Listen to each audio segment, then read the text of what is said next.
प्यारे बच्चों, आप सभी का स्वागत है आज के इस क्लास में।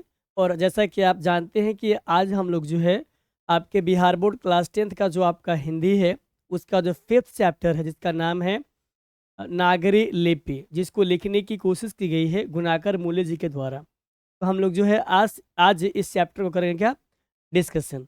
आज के इस क्लास में जो हमारा डिस्कशन होगा वह इसी चैप्टर का होगा जिसका नाम है नागरी लिपि, और इसको लिखा गया है गुनाकर मूल्य जी के द्वारा। ठीक है, अब आइए थोड़ा सा पहले हम कोशिश करते हैं आपको इन बातों को समझाने का, इस बात को समझाने का कि आपका जो चैप्टर है नागरी लिपि, इसका क्या प्रोफाइल है। प्रोफाइल का मीनिंग आप जानते ही हैं, मतलब गद्य खंड का ये जो आपका गद्य खंड का ये जो आपका 5वां चैप्टर है, तो ये कहानी है या ये उपन्यास है या ये यात्रा वृतांत है या भाषण है या किसी इंसान की जीवनी है या कॉमेडी है या एकांकी है, मतलब कि ये क्या है, या स्पीच है, ये क्या है सर। तो ये जो या निबंध है, तो ये जो आपका चैप्टर है जिसका नाम है नागरी लिपि, ये आपका अपने आप में निबंध है। आपने यहाँ क्या लिखा सर, निबंध लिखा। इतना बात आप समझ गए। और निबंध को हम लोग इंग्लिश में बोलते हैं एसे। इसे क्या बोलते हैं सर, एसे बोलते हैं। और एसे का मतलब होता है स्मार्ट राइटिंग। एसे का मतलब क्या होता है सर, एसे का मतलब होता है स्मार्ट राइटिंग। और स्मार्ट राइटिंग वही कर सकता है जो होता है क्रिएटिव, जो क्या होता है सर, क्रिएटिव होता है। और वैसे भी जहाँ तक मुझे समझ में आ रहा है कि हम लोगों ने अब तक स्टडी किया है 4 क्या क्या बोलते हैं 4 चैप्टर, यह आपका 5वां चैप्टर है। तो इस पांचों में से इस 5 चैप्टर में से जो आपका 3 चैप्टर है वो निबंध ही है। कौन कौन, तो एक आपका था श्रम, विभाजन और जाति प्रथा, वो भी आपका निबंध था। दूसरा सर क्या था, दूसरा था आपका नाखून क्यों बढ़ते हैं, ये क्या था, ये भी था आपका ललित निबंध। और ये आपका 3rd चैप्टर जिसका नाम है नागरी लिपि, यह भी अपने आप में क्या है, निबंध है। तो निबंध को समझना इतना इजी नहीं होता है, इसको समझने के लिए थोड़ा सा आपके पास पेशेंस, शब्दों की समझ और थोड़ा सा आप गहरे क्या बोलते हैं शब्दों की जो गहराई है, अगर वो आपके पास होगा, इसकी समझ आपके पास होगी, तो इनको समझना आपके लिए जी हो जाएगा। नहीं तो आप इसको रीड करते रहेंगे और आपको कुछ मिलने वाला क्या होगा, बिल्कुल भी नहीं होगा। चलिए, तो आपने पहले ये समझा कि आपका जो ये नागरी लिपि चैप्टर है अपने आप में क्या है, तो आपने कहा निबंध है। दूसरी बात, अब इस निबंध को किनके द्वारा लिखा गया है, आप इसे लर्न कैसे कर सकते हैं, आपको यह याद कैसे होगा। अगर हम आपसे इस टॉपिक पे बात करें तो हमें यहाँ पे क्या समझ में आने वाली है, हम इस पे बात आपसे कर लेते हैं। तो हमें यहाँ पे समझ में आने वाली है कि यहाँ पे लिखा आपने नागरी लिपि, नागरी कैसे बना है, नगर से बना है। तो आपने यहाँ पे लिखा सर क्या, आपने यहाँ पे लिखा नगर। क्या लिखा सर, आपने यहाँ पे नगर लिखा। दूसरी बात क्या है कि नगर के जो लोग होते हैं ना, बड़े गुण वाले होते हैं। नगर को के जो लोग होते हैं वह बड़े बड़े ही गुण वाले होते हैं। बात आपको आई समझ में। तो इसी गुण से हमने याद क्या कर लिया, गुणाकर मूल्य। गुणाकर, बस आपको लिंक करना है, बाकी आप खुद क्या है समझदार है, थोड़ा सा आपको लिंक कर देना है। यह चैप्टर, इसका नाम क्या है, नागरी लिपि। नागरी मतलब क्या, नगर से बना हुआ है। और जो लोग नगर में रहते हैं ना, बहुत ही क्या होते हैं, गुण वाले होते हैं, उनके पास समझदारी ज़्यादा होता है। इसका मतलब ये बिल्कुल नहीं है कि जो लोग नगर में नहीं रहते हैं उनके पास क्वालिटी, उनके पास गुण नहीं होता है। मेरे कहने का ऐसा सेंस बिल्कुल नहीं था। बस हमने इस चैप्टर के जो लेखक है उसके नाम को याद करने के लिए आपको आपके सामने मैंने इस तरीके से अपनी बातों को रखा है। मुझे लगता है क्या कि इन बातों को आप क्या किए, समझ गए हैं। ठीक है जी, चलिए।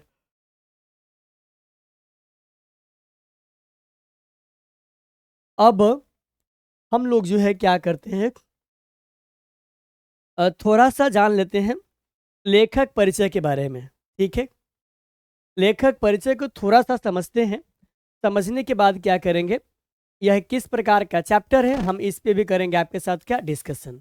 ठीक है, आइए बात करते हैं सर। मुझे लगता है क्या कि अच्छे से आप देख पा रहे हैं। चलिए, आपने यहाँ देखा सबसे पहले पाठ का जो लेखक है उनका नाम है गुनाकर मूले। इनके जन्म से रिलेटेड कुछ सवाल है, हम लोग थोड़ा सा उसको पढ़ लेते हैं। ये रहा इनका जन्म। महाराष्ट्र के अमरावती जिले के एक छोटे से गांव में इनका जन्म हुआ था। ये रहा आपका महाराष्ट्र। और महाराष्ट्र का जो लोकल लैंग्वेज मराठी है, तो जिसके कारण जो इनका प्रारंभिक शिक्षा था, मतलब कि 1 to 10 आप बोल सकते हैं, 1 to 10, ये जो आपका प्रारंभिक इनका शिक्षा था वो मराठी भाषा में ही हुई।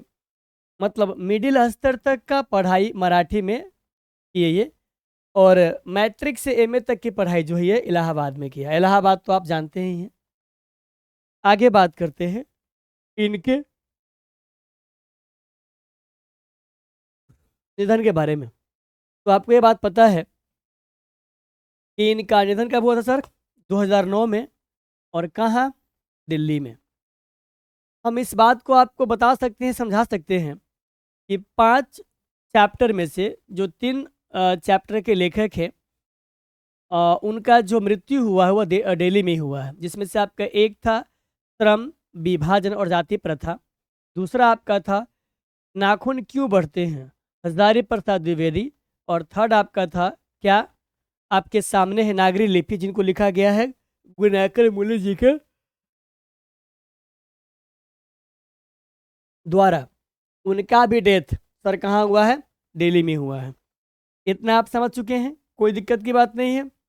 अब थोड़ा सा आपसे आगे बात कर लेते हैं। इनकी जो मुख्य रचनाएं हैं, जिनके लिए फेमस से जाने जाते हैं, उनमें से कौन कौन है? अक्षरों की कहानी, इतिहास और संस्कृति, संस्कृति, मैंडलिफ। ये सवाल एग्जाम में आता है। मुझे लगता है क्या कि इसमें डॉग के बाद जो है वो होगा क्या? अगर आप चाहें तो आप भी देख सकते हैं। भारत के महान वैज्ञानिक, आधुनिक भारत के महान वैज्ञानिक, ठीक है। मैंडलिफ और सौर मंडल, नक्षत्र लोक, अंतरिक्ष यात्रा, अक्षर कथा, ये सारे के सारे। आगे आपसे बात करते हैं। गुनाकर मूले जी महापंडित राहुल संस्कृत्यायन के शिष्य थे, और इनके बारे में अभी आपसे बात करेंगे। महापंडित राहुल राहुल संस्कृत्यायन के बारे में हम थोड़ा सा बताएंगे आपको। ये नागरी लिपि के बारे में क्या बोले हुए हैं आपको हम समझाएंगे इसके बारे में नेक्स्ट स्लाइड में। आगे है मूले जी ने गणित, गणित, खगोल, अंतरिक्ष विज्ञान, अंतरिक्ष विज्ञान, अब प्राचीन भारत का इतिहास जैसे विषय में उनका 2500 से अधिक लेख और 30 पुस्तक प्रकाशन हो चुका था। ये रहा इनका एक छोटा सा ब्रीफ इंट्रोडक्शन। अब जो है हम आपसे थोड़ा सा बात कर लेते हैं कि नागरी लिपि जो आपका चैप्टर है, इस नागरी लिपि को स्टार्ट करने से पहले इसकी क्या अवधारणाएं हैं, इनको समझने से पहले आपको क्या क्या जानना चाहिए था, क्या क्या आपको जानना होगा, हम थोड़ा सा जो है इस पर बात कर लेते हैं। फिर आपका जो चैप्टर इसे करेंगे क्या स्टार्टअप। ठीक है जी, चलिए। मैंने बोला ना आपको कि आपको जो है महापंडित राहुल सांस्कृत्यायन के बारे में आपसे बात करेंगे हम, वो आगे आपके सामने। चलिए एक छोटा सा काम कर लेते हैं।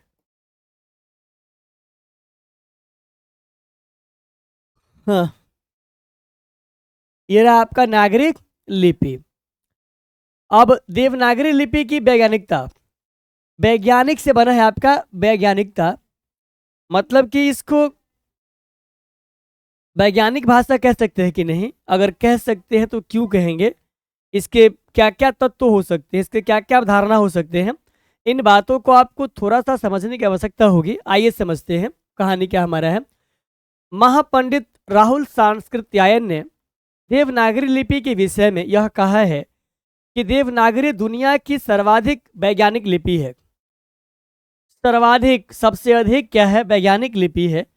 अब अगर कोई लिपि, अगर कोई भी लिपि अगर वैज्ञानिक लिपि अगर है, तो वैज्ञानिक लिपि की क्या विशेषता हो सकती है? और अगर उसकी विशेषता को फॉलो किया जाएगा इस लिपि के द्वारा, तो आप बिल्कुल कहेंगे कि ये सर देवनागरी लिपि जो है यह भी क्या है, अपने आप में वैज्ञानिक लिपि ही है। आइए एक बार इसको पढ़ लीजिए। देवनागरी लिपि की विशेषताओं का उल्लेख करते समय भी प्रायः यह कहा जाता है कि वैज्ञानिक लिपि है। अब प्रश्न यह उठता है कि किसी लिपि को वैज्ञानिक प्रदान करने वाले वह तत्व तो कौन कौन से हो सकते हैं, जिसके बेस पे हम लोगों ने ये बात बोल दिया कि ये वैज्ञानिक लिपि है। On which base you can say like that कि दिस इज द देवनागरी लिपि या this is based on scientific notation, या सीधा आप हिंदी में बोल लेते हैं हम नॉट नोटेशन। ये वैज्ञानिक लिपि अगर है तो उसके क्या क्या तत्व हैं, उन तत्वों का जो अवधारणा है क्या उसे फुलफिल कर पा रहा है कि नहीं कर पा रहा है। देखिएगा पहला क्या है, किसी भी लिपि की वैज्ञानिकता के आधार तत्व बताते हुए भाषाविदों ने माना है कि वह लिपि वैज्ञानिक लिपि हो सकती है जिसमें, अब किसी भी लिपि के बारे में अगर कोई वैज्ञानिक या कोई भी भाषा के विद्वान अगर ऐसा चैलेंज करते हैं कि हाँ कि ये लिपि जो है वैज्ञानिक लिपि हो सकती है, तो वैज्ञानिक लिपि की वह कौन कौन सी अवधारणाएं हैं जिसको फॉलो करना पड़ेगा इस भाषा को, इस लिपि को, तब जाके आप ऐसा बोलेंगे, वह कौन कौन सा है। आइए देख लेते हैं। पहला, एक ध्वनि के लिए एक ही वर्ण। आप देखिएगा इंग्लिश लैंग्वेज में कि ध्वनि आपका एक होता है लेकिन आपका जो सिंबल है वो एक से ज़्यादा होता है। जैसे हम यहाँ लिखते हैं सी, यह कभी बन जाता है, यह कभी बन जाता है क, कभी बनता है च, कभी बनता है स। तो इस प्रकार के जो लिपि वाले, इस प्रकार के जो लिपि वाला भाषा है, हम इससे वैज्ञानिक लिपि कभी भी नहीं बोल सकते हैं। तो आपने यहाँ पे इन बातों को समझा कि एक ध्वनि के लिए एक वर्ण हो। अगर कोई भी भाषा, कोई भी लिपि, अगर एक बात आपको हम बताते हैं, इस लिपि का मीनिंग क्या होता है। इस लिपि का मतलब होता है स्क्रिप्ट, SCRIPT, स्क्रिप्ट। अब स्क्रिप्ट का मतलब क्या होता है, तो जब आप किसी भी बात को बोलते हैं तो आपके बोली को, आपके बोली को, आपके ध्वनि को, आपके वर्ण को किसी न किसी चिन्ह के द्वारा निरूपित किया जाता है, और उसी चिन्ह का अपने आप में एक लिपि होता है, और उसी लिपि के बारे में आप क्या कर रहे हैं, आज पढ़ रहे हैं। बात आपको आई समझ में? चलिए अब देखिएगा यह हमारा अगला सवाल क्या कहता है। एक ध्वनि के लिए एक वर्ण हो। कोई भी भाषा को, सॉरी कोई भी लिपि अगर देवनागरी लिपि, सॉरी कोई भी लिपि अगर अब वैज्ञानिक पद्धति या आप बोल सकते हैं कि आपने यहाँ पे देखा है एक सवाल, वो क्या है, इस शर्त कि देवनागरी लिपि जो है वैज्ञानिकता के आधार पर ये काम करता है कि नहीं करता है। तो अगर ऐसा होगा तो इसके जो तत्व थे, उसका पहला क्या था कि एक ध्वनि के लिए एक ही वर्ण हो, और दूसरा क्या है, दूसरा है एक ध्वनि के लिए एक वर्ण, तो वही वाला हो गया।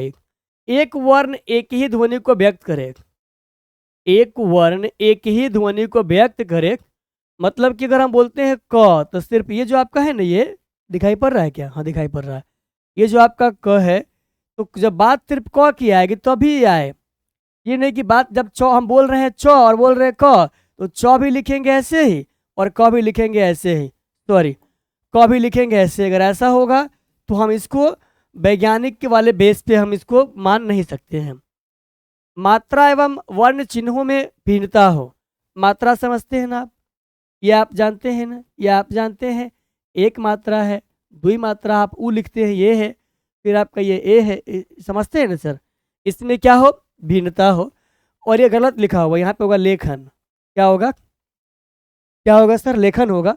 लेखन और उच्चारण में एक रूपता हो, सरल एवं स्पष्ट हो, उच्चारण एवं लेखन में व्यवस्थित हो, और ध्वन्यात्मक दृष्टि से संतुलन स्थापित करती हो। अगर इन तमाम अवधारणाओं को कोई भी लिपि फॉलो करती है या उस पर अगर लागू होता है और सब में पास है, तो आप ऐसा बोल सकते हैं कि वो जो है वैज्ञानिक के जो अवधारणाएं हैं उस पर ही क्या है, उसको फॉलो कर रही है। उपयुक्त तथ्यों को ध्यान में रखकर अब हम विचार करेंगे कि क्या वैज्ञानिकता के संदर्भ में ऊपर उल्लिखित, मतलब ऊपर में लिखित सभी तत्व देवनागरी लिपि में पूर्णतः विद्यमान है अथवा नहीं है। मुझे लगता है क्या कि इन बातों की समझ आपको हो चुकी है कि अगर कोई भी लिपि अगर वैज्ञानिकता के आधार पर देवनागरी लिपि कोई भी लिपि अगर वैज्ञानिकता के आधार पर अगर उस लिपि के कैटेगरी में आता है तो उनकी जितनी भी टर्म एंड कंडीशन है उस सब को अगर फॉलो किया जाएगा तब ऐसा होगा, और अगर नहीं किया जाएगा तो क्या होगा, नहीं होगा। अब हम इन करते हैं कहाँ, आपके चैप्टर में। ये रहा आपके सामने आपका चैप्टर। आइए अब बात कर लेते हैं। अब हम इसके थिकनेस को बढ़ा सकते हैं। चलिए ध्यान दीजिएगा, जिस लिपि में यह लेख छपा है, ये जो आपका लेख है, ये जिस लिपि में क्या हुआ है, छपा है, उसे हम नागरी या देवनागरी लिपि कहते हैं। हम बाद में समझेंगे। हालांकि ये नागरी वर्ड, नागरी के साथ साथ ये जो आपका देवनागरी वर्ड है, इसमें नंदी नागरी है, इस सब में बहुत भ्रांतियां हैं, बहुत सारा क्या बोलते हैं, आप बोलते हैं ना कि संशय, तो संशय है। संशय का मतलब होता है कन्फ्यूजन, बैफेलमेंट, एम्बिग्यूटी, उसे बोलते हैं इंग्लिश में। तो जिस लिपि में यह लेख छपा है उसे हम नागरी या देवनागरी लिपि कहते हैं। करीब 2 सदी पहले पहली बार इस लिपि के टाइप बने हैं। 2 सदी, सदी आप समझते हैं सर, एक होता है दशक, दशक आपका होता है 10 साल का, और सदी का मतलब होता है क्या, शताब्दी, जो आपका 100 साल का होता है। 2 सदी पहले पहली बार इस लिपि के टाइप बने और इसमें पुस्तकें छपने लगी, इसीलिए इसके अक्षरों में स्थिरता आ गई। अब यहाँ पे एक सवाल आ सकता है, हालांकि अगर अभी देखा जाए तो आपके जो वर्ण है हिंदी में, स्कूल वर्ण की संख्या अब तक 52 था, एक आपका बढ़ गया 53 हो गया है, और वह जो बढ़ा है उसका आंसर हम आपसे मांगना चाहेंगे कि वह कौन सा बढ़ा है। लेकिन यहाँ हम थोड़ा इस पर बात कर लेते हैं कि इसलिए इसके अक्षरों में स्थिरता आ गई। हिंदी तथा इसकी विविध बोलियां देवनागरी लिपि में लिखी जाती है। हमारे पड़ोसी देश नेपाल की नेपाली, जिसको आप बोलते हैं खसकुरा, वह नेवारी भाषाएं भी इसी लिपि में लिखी जाती है। मराठी भाषा की लिपि देवनागरी है। मराठी में सिर्फ एक अतिरिक्त ये जो अ है, ये आपका ल और ये क्या बोलते हैं ड से मिलके बना हुआ है, ल और ड से मिलके क्या हुआ है, बना हुआ है। इनको आप भाई इस दोनों से ये मिलकर क्या हुआ है, बना है। अब आपसे हम आगे बात कर लेते हैं, कहानी क्या है। हमने देखा है कि प्राचीन काल में, मतलब पहले के ज़माने में, संस्कृत व प्राकृत भाषाओं में यह ध्वनि थी, और इसके लिए अनेक अभिलेखों में अक्षर मिलता है। देवनागरी लिपि के बारे में एक और महत्वपूर्ण तथ्य यह है कि संसार में जहाँ भी आप संसार में कहीं चल जाइए,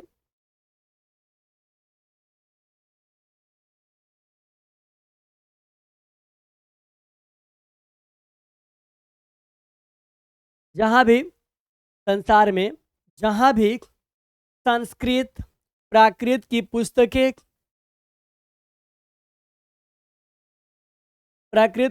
आपका प्राकृत है, संस्कृत है, पाली है, अपभ्रंश है, ये सब क्या है, आपके भाषा का नाम है। चलिए अब हम थोड़ा सा, अरे भाई प्रॉब्लम क्या है भाई, चलिए थोड़ा सा इसको इरेज कर लेते हैं, अब आगे बात करते हैं। ये क्या हुए, प्रायः देवनागरी लिपि में छपती है। वैसे विदेशों के कुछ पंडित और उनका अनुकरण करते हुए, विदेशों के कुछ पंडित और उनका अनुकरण करते हुए कुछ भारतीय पंडित भी ऊपर नीचे कुछ चिन्ह जोड़ते हुए रोमन अक्षरों में भी संस्कृत प्राकृत के उद्धरण एवं ग्रंथ छपवाते हैं। इन बातों को आप ख्याल रखिएगा सर, जो आपको हम करते हैं पॉइंट आउट, ठीक है। आगे क्या है, गुजराती लिपि, मतलब ऐसा कहा गया है कि देवनागरी लिपि की जो स्टार्टिंग है ये भारत के गुजरात जो आपका राज्य है वहाँ के नागर ब्राह्मणों द्वारा किया गया है। नागर नाम के ब्राह्मणों द्वारा किया गया है, इसीलिए इसका नाम क्या पड़ा है, नागरी से बना है देवनागरी। हालांकि इसमें बहुत सारे संशय हैं, भ्रांतियाँ हैं, हम इसको पढ़ेंगे इसमें, ठीक है। चलिए कहता क्या है, गुजराती लिपि देवनागरी से अधिक भिन्न नहीं है।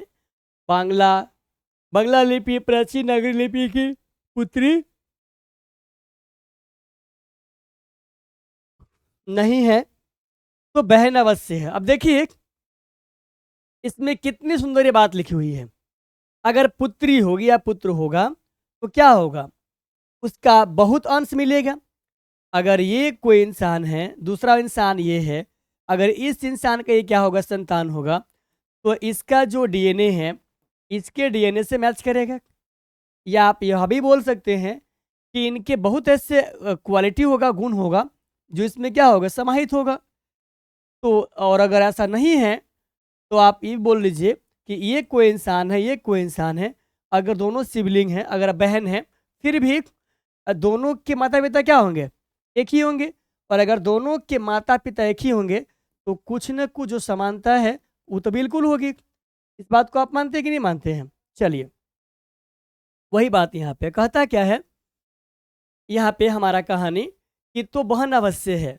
हाँ, दक्षिण भारत की लिपियाँ वर्तमान नागरी से काफ़ी भिन्न दिखाई देती है, लेकिन यह तथ्य हमें सदैव स्मरण रखना चाहिए कि आज कुछ भिन्न सी दिखाई देने वाली दक्षिण भारत की लिपियाँ तमिल, मलयालम और तेलुगु, कन्नड़ भी नागरी की तरह प्राचीन ब्राह्मी से क्या हुआ है, विकसित हुई है।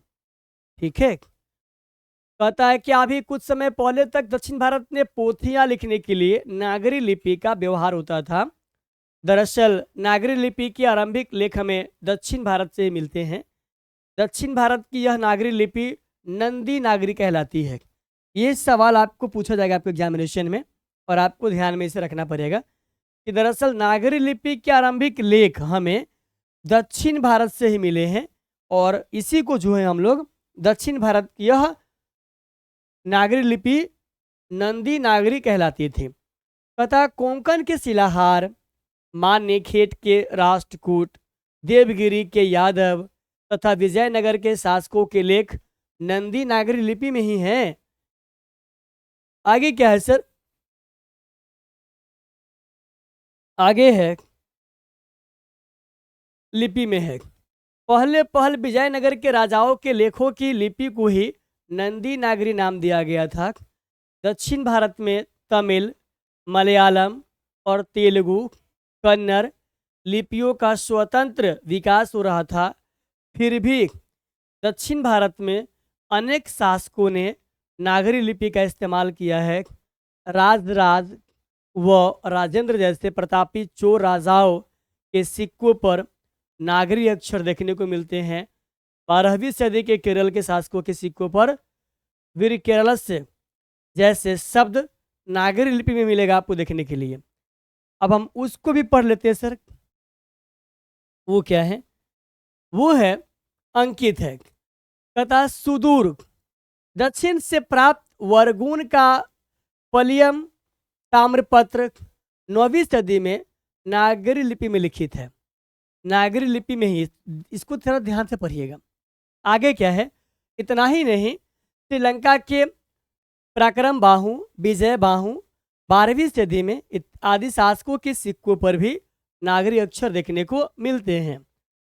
दूसरी ओर उत्तर भारत में अल्पकाल के लिए इस्लामी शासन की नींव डालने वाले महमूद गजनवी 11वीं सदी के पूर्वार्ध के लाहौर के टकसाल में ढाले गए चांदी के सिक्कों पर भी हम नागरी लिपि के शब्द देखते हैं। मतलब काफ़ी पुरानी है ये। इन सिक्कों पर एक तरफ कूफी लिपि में कलमा अंकित है तो दूसरी तरफ नागरी लिपि में अंकित है। पता है अव्यक्त में मोहम्मद अवतार निरपति महमूद, ये सिक्के 1028 ईस्वी में शुरू किए गए थे उनके द्वारा। और याद रहे कि लगभग इसी समय के दक्षिण के चोर राजाओं के सिक्कों पर भी नागरी लिपि में लिखे गए शब्द देखने को मिलते हैं। मतलब जो आपका लिपि है देवनागरी लिपि, इसमें कितनी गहरी बातें छिपी हुई है, इन बातों को आपको समझना होगा। समझने के बाद आप ऐसा महसूस करेंगे कि जिस किसी लिपि को आप मानते हैं वो अपने आप में उस पर प्राउड करने वाली बात है। समझे कि नहीं? आगे क्या है, महमूद गजनबी के बाद के मोहम्मद गौरी, अलाउद्दीन खिलजी, शेर शाह आदि शासकों ने भी अपने सिक्कों पर नागरी शब्द खुदवाए हैं। बादशाह अकबर ने ऐसा सिक्का चलाया था कि जिस पर राम सीता की आकृति है और नागरी लिपि में रामसीय शब्द अंकित है। नागरी लिपि में, ये बात याद रखिएगा, रामसीय शब्द जो है अंकित वो कहाँ है? नागरी लिपि में। कहता है उत्तर भारत में मेवाड़ के गहिल, सांभर, अजमेर के चौहान, कन्नौज के गारहवाल, कन्नौज के गारहवाल,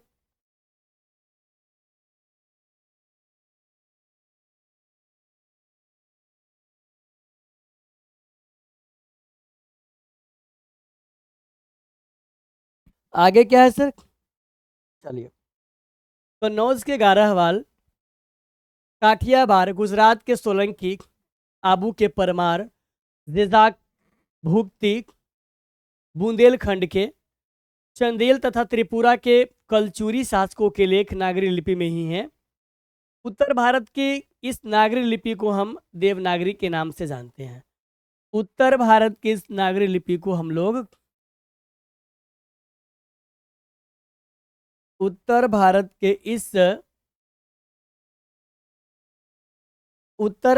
इस नागरी लिपि को हम लोग देवनागरी लिपि के नाम से ही जानते हैं। आगे है कि उपयुक्त जानकारी से स्पष्ट हो जाता है कि ईसा की 8वीं-9वीं सदी से नागरी लिपि का प्रचलन सारे देश में था। यह एक सार्वदेशिक लिपि थी। गुप्त काल की ब्राह्मी लिपि तथा बाद की सिद्धम लिपि के अक्षरों के सिरों पर छोटी आरो लकीरें या छोटे ठोस तिकोन हैं, लेकिन नागरी लिपि की मुख्य पहचान यह है कि इसके अक्षरों के सिरों पर पूरी लकीरें बन जाती है और ये सिरोरेखाएं, समझते हैं सर, इससे बोलते हैं। यह हमारा हो गया क, और आपने यहाँ पे लिखा इस सिंबल को, इस रेखा का नाम क्या है? सिरोरेखाएं। आगे क्या है? उतनी ही लंबी रहती है जितने की अक्षरों की चौड़ाई होती है। हाँ, कुछ लेखों के अक्षरों के सिरों पर अब भी कहीं कहीं त्रिकोण दिखाई देते हैं। दूसरी स्पष्ट विशेषता यह है कि इस प्राचीन नागरी के अक्षरों आधुनिक नागरी से मिलते जुलते हैं और इन्हें आसानी से थोड़े अभ्यास के बाद पढ़ा जा सकता है। हम बता सकते हैं कि दक्षिण भारत से नागरी मतलब नंदी नागरी लिपि के लेख 8वीं सदी से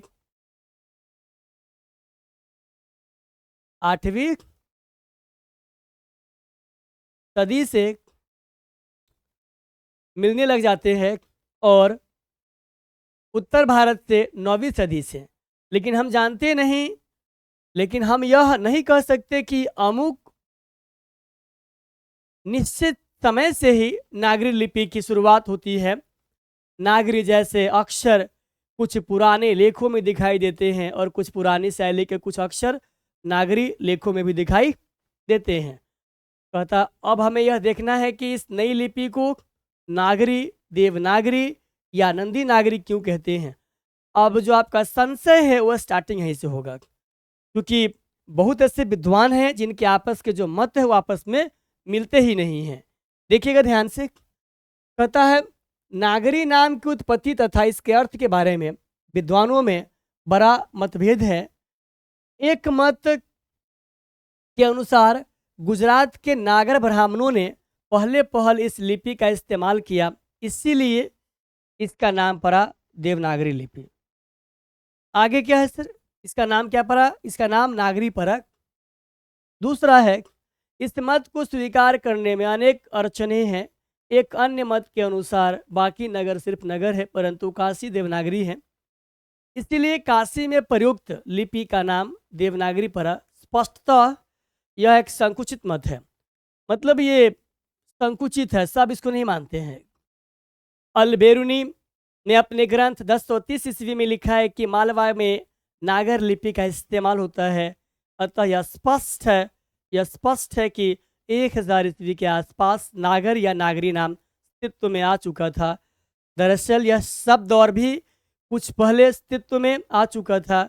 इतना निश्चित है कि यह नागरी शब्द किसी नगर अर्थात बड़े शहर से संबंधित है। पादताडितकम नामक एक नाटक से जानकारी मिलती है कि पाटलिपुत्र पटना को नगर कहते थे। हम यह भी जानते हैं कि स्थापत्य हम यह भी जानते हैं कि स्थापत्य के उत्तर भारत की एक विशेष शैली को नागर शैली कहते हैं। अतः नागर या नागरी शब्द उत्तर भारत के किसी बड़े नगर से संबंध रखता है। असंभव नहीं कि यह बड़ा नगर प्राचीन पटना ही हो। चंद्रगुप्त द्वितीय विक्रमादित्य का व्यक्तिगत नाम देव था, इसीलिए गुप्तों की राजधानी पटना को देवनगरी भी कहा जाता रहा होगा। ऐसा हो सकता है। देवनागरी की लिपि होने से उत्तर भारत की प्रमुख लिपि को बाद में देवनागरी नाम दिया गया होगा, लेकिन यह सिर्फ एक मत हुआ। हम सप्रमाण नहीं बता सकते कि यह देवनागरी नाम कैसे पड़ा है, ये क्लियर नहीं है। ये कैसे अस्तित्व में आया है? कहता है ईसा की 14वीं 15वीं सदी के विजयनगर के शासकों ने अपने लेखों के लिपि को नंदी नागरी कहा है। विजयनगर के राजाओं के लेख कन्नड़, तेलुगु और नागरी लिपि में मिलते हैं। आगे है, जानकारी मिलती है कि विजयनगर के राजाओं के शासनकाल में ही पहल वेदों के लिए वेदों को लिपिबद्ध किया गया था और यह वैदिक साहित्य निश्चय ही नागरी लिपि में लिखा गया होगा। विद्वानों का यह भी मत है कि वाकाटकों और राष्ट्रकूटों के समय के महाराष्ट्र के प्रसिद्ध नंदी नगर आधुनिक नादेर की लिपि होने के कारण इसका नाम नंदी नागरी पड़ा है। लेकिन हमें नामकरण के इस झंझट में अधिक नहीं पड़ना चाहिए। यह किसी नगर विशेष की लिपि नहीं थी, क्योंकि ईसा की 8वीं से 11वीं सदियों में हम नागरी लिपि को पूरे देश में व्याप्त देखते हैं। उस समय यह एक सर्वाधिक लिपि थी। देश भर में नागरी लिपि के बहुत सारे लेख मिले हैं। इस नागरी लिपि के उदय के साथ भारतीय इतिहास व संस्कृति के एक नए युग की शुरुआत होती है। भारत इस्लाम के संपर्क में जब आया मतलब आता है और बाद में 13वीं सदी से इस्लामी शासकों का शासन आरंभ होता है। नगर संप्रदाय अस्तित्व में आते हैं। भारतीय समाज एवं बहुत से संप्रदायों को एक व्यापक नाम मिलता है, हिंदू समाज एवं हिंदू धर्म। नागरी लिपि के साथ साथ अनेक प्रादेशिक भाषाएं भी जन्म लेती हैं। 8वीं 9वीं सदी से आरंभिक हिंदी का साहित्य मिलने लग जाता है। हिंदी के आदि कवि सरहपाद 8वीं सदी के दोहा कोश की तिब्बत से जो हस्तलिपि मिली है वह 10वीं 11वीं सदी की लिपि में क्या है लिखी हुई है। जो हमारा नेक्स्ट स्लाइड है उसमें क्या है,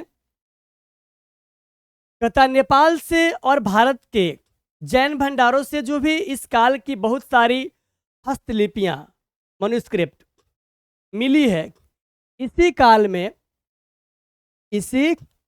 काल में भारतीय आर्य भाषा परिवार की आधुनिक भाषाएं मराठी, बंगला आदि जन्म ले रही थी और इस समय से इन भाषाओं के लेख भी मिलने लग जाते हैं।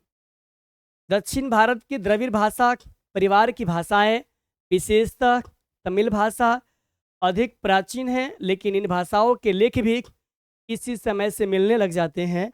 इन भाषाओं के लिए दक्षिण भारत में विकसित ब्राह्मी लिपि का कुछ स्वतंत्र विकास हो रहा था, परंतु दक्षिण भारत में नागरी लिपि का भी खूब व्यवहार था। दरअसल नागरी के आरंभिक लेख हमें विंध्यम पर्वत के नीचे के दक्कन प्रदेश से ही मिलते हैं। अनेक विद्वानों का मत है कि दक्षिण भारत में नागरी लिपि का प्राचीनतम लेख राष्ट्रकूट राजा दंतीदुर्ग का सामांगढ़ दानपत्र 754 ईस्वी है। दंतीदुर्ग ने ही राष्ट्रकूट शासन की नींव डाली। ठीक, ये राष्ट्रकूट शासक मूलतः कर्नाटक के रहने वाले थे और इनकी मातृभाषा कन्नड़ थी, परंतु यह खानदेश विदर्भ में बस गए थे। दंतीदुर्ग के बाद उसका चाचा कृष्ण राष्ट्रकूटों की गद्दी पर बैठा। इसी कृष्ण के शासनकाल में एलोरा, ये सवाल आपके एग्जाम में आएगा, ध्यान रखिएगा इसको। एलोरा प्राचीन एलापुर वेरुल में अनुपम कैलाश मंदिर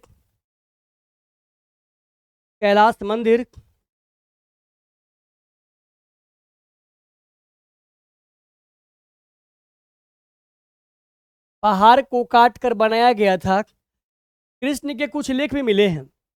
9वीं सदी में एक अमोघ वर्ष एक प्रख्यात राष्ट्रकूट राजा हुआ।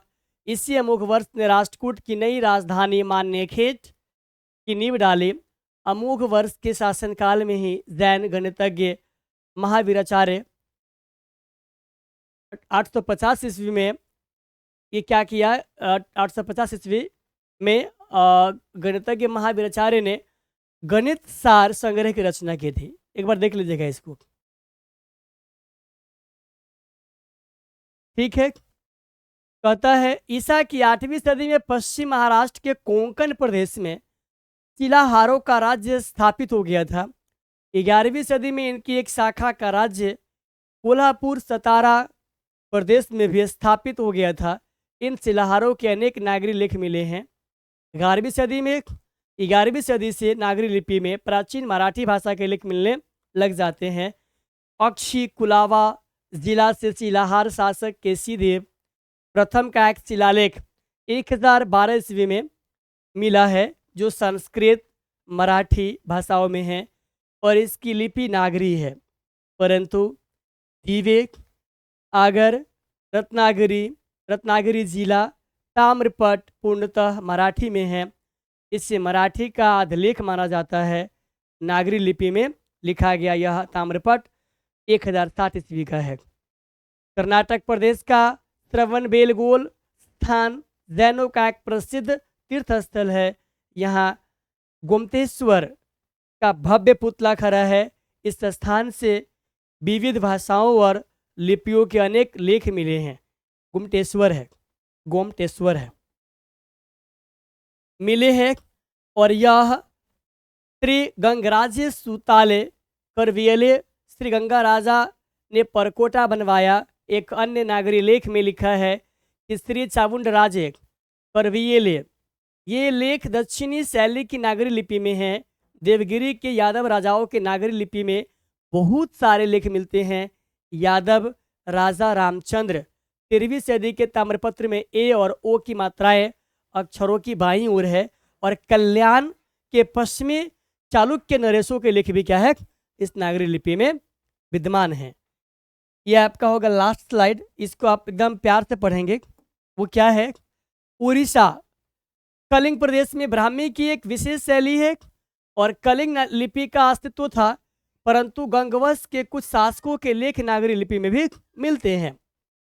नागरी लिपि के लेख न केवल पश्चिम तथा पूर्व भारत से बल्कि सुदूर दक्षिण भारत से भी मिले हैं और दक्षिण भारत के पांड्य प्रदेश से राजा वर्गुन के पलियम ताम्रपत्र मिले हैं और प्रथम ताम्रपत्र तमिल से शुरू होता है, परंतु इसकी दूसरी ओर से नागरी लिपि का लेख शुरू होता है। यह ईसा की 9वीं सदी का है। कहता है उत्तर भारत में पहल गुर्जर प्रतिहार राजाओं के लेखों में नागरी लिपि देखने को मिलती है। अनेक विद्वानों का मत है कि ये गुर्जर प्रतिहार बाहर से भारत आए थे और ईसा की 8वीं सदी के पूर्वार्ध में अवंती प्रदेश में इन्होंने अपना शासन खड़ा किया और बाद में कन्नौज पर भी अधिकार कर लिया था। और मिहिर भोज महेंद्रपाल आदि प्रख्यात प्रतिहार शासक हुए।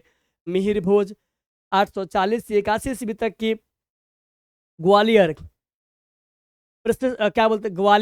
प्रशिष्ट नागरी लिपि संस्कृत भाषा में है और धारा नागरी का परमार शासक भोज अपने विद्यानुराग के लिए इतिहास में प्रसिद्ध है, परंतु धारा नागरी का परमार शासक भोज अपने विद्यानुराग के लिए इतिहास में प्रसिद्ध है, परंतु इस शासक के बहुत कम अभिलेख मिले हैं। इस राजा के वंशवारा और बेतमा दानपत्र क्रमशः कोंकण विजय तथा कोंकण विजय पर्व के अवसरों पर दिए थे। बेतमा इंदौर के समीप दानपत्र 1020 ईस्वी का है और हमने उन्हीं आरंभिक नागरी लेखों की संक्षिप्त चर्चा की है जो देश के विभिन्न भागों से मिले हैं। और 12वीं सदी के बाद हम उत्तर भारत के सभी हिंदू शासकों को देवनागरी लिपि का इस्तेमाल करते हुए देखते हैं और हमने यह भी देखा है कि कुछ इस्लामी शासकों ने भी अपने सिक्कों पर नागरी लेख अंकित किए हैं। ये था आपका आज का चैप्टर और हम ऐसा उम्मीद करते हैं कि इसमें जितनी भी इन्फॉर्मेशन थी आपको इनको अच्छे से समझना होगा और आप क्या कीजिएगा, एक बार इसको और भी अच्छे से पढ़ लीजिएगा, क्योंकि आपका जो ये चैप्टर है निबंध है नागरी लिपि। और कभी भी कोई निबंध अगर आपके सामने आता है सर, तो इस बात को आपको मानना पड़ेगा कि निबंध को समझने के लिए आपको शब्दों की समझ और पेशेंस दोनों अगर आपके पास है तो ठीक है, नहीं तो ऐसा हो सकता है कि निबंध जो है आपके सर से पार हो जाए, मतलब वो ऐसे गुजर जाए। तो आपने आज की इस क्लास में कंप्लीट चैप्टर पढ़ा है जिसका नाम है नागरी लिपि, और ये आपके बिहार बोर्ड क्लास 10th के 5वां चैप्टर है। हम लोग कल शुरुआत करेंगे एक नए चैप्टर को जिसका नाम क्या होगा सर, बहादुर। ठीक है, अमरकांत जिसको लिखे हुए हैं।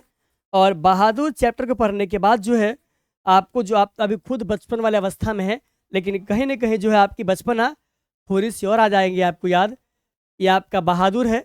हम लोग इसे पढ़ेंगे कल के क्लास में और हम ऐसा उम्मीद करते हैं कि आप लोग जो है आज की क्लास को, आज की सेशन को एंजॉय किए होइएगा। हम लोग मिलते हैं फिर कल के क्लास में। Till then bye bye, take care. ठीक है बच्चों।